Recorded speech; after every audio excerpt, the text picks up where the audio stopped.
Hello everyone, I'm Dr. Bhaskar Reddy Gatla, consultant medical oncologist. So ఈరోజు నేను ఈ వీడియోలో మోస్ట్ కామన్గా అడిగే ఒక డౌట్ గురించి చెప్దాం అనుకుంటున్నాను.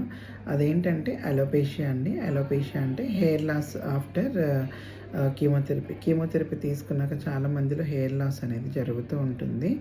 సో హెయిర్ లాస్ అనేది యూజువల్గా ఎందుకు జరుగుతుంది క్యాన్సర్ పేషెంట్స్లో అంటే, cancer drugs or chemotherapy drugs అనేవి ఫాస్ట్గా డివైడ్ అయ్యే సెల్స్ మీద అటాక్ చేయడం వల్ల సో హెయిర్ ఫాల్ అనేది జరుగుతుంది. మన బాడీ లోపల హెయిర్ ఫాలికల్స్ కూడా ఫాస్ట్గా డివైడ్ అయ్యే సెల్స్ కేటగిరీలో వస్తాయి కాబట్టి హెయిర్ ఫాల్ అనేది మోస్ట్ కామన్ సైడ్ ఎఫెక్ట్ చూస్తూ ఉంటాం ఈ డ్రగ్స్ వల్ల.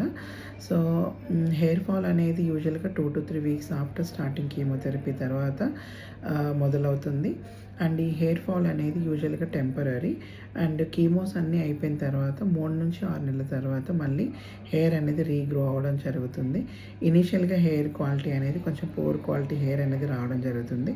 స్లోగా it will return back to the normal quality of the hair over a period of time. And యూజువల్గా ఏంటంటే మనకి ఏ డ్రగ్స్ వల్ల అలోపేషియా రావచ్చు అంటే, anthracyclines like doxorubicin and taxanes like docetaxel and paclitaxel and cyclophosphamide. These are the most common drugs which they cause alopecia or hair loss.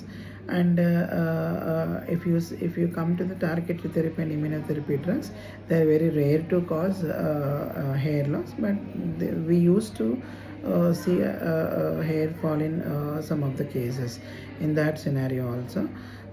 So ఎప్పుడు worry అవ్వాలి మనం హెయిర్ అంటే, ఈవెన్ ఆఫ్టర్ 6 to 9 months తర్వాత కూడా hair regrow అవ్వనప్పుడు కంపల్సరీగా మీ ఆంకాలజిస్ట్ని consult అవ్వండి.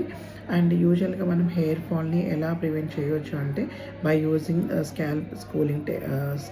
Scalp cooling technique ద్వారా మనం డివైజెస్ని అప్లై చేయడం ద్వారా స్కాల్ప్కి బ్లడ్ ఫ్లో తగ్గించి అప్పుడు మనం హెయిర్ ఫాల్ని తగ్గించడానికి యూజ్ అవుతుంది. అండ్ అదేవిధంగా జెంటిల్ షాంపూస్ యూజ్ చేయడం and cut short your hair, అంటే ముందే గుండు చేయించుకోవడం కానీ లేకపోతే హెయిర్ని షార్ట్ కట్ చేయడం ద్వారా టు సమ్ ఎక్స్టెంట్ మనం హెయిర్ ఫాల్ని మనం ప్రివెంట్ చేయవచ్చు. సో ఇంకా more chemotherapy related side effects గురించి తెలుసుకోవాలంటే సో కైండ్లీ DM me.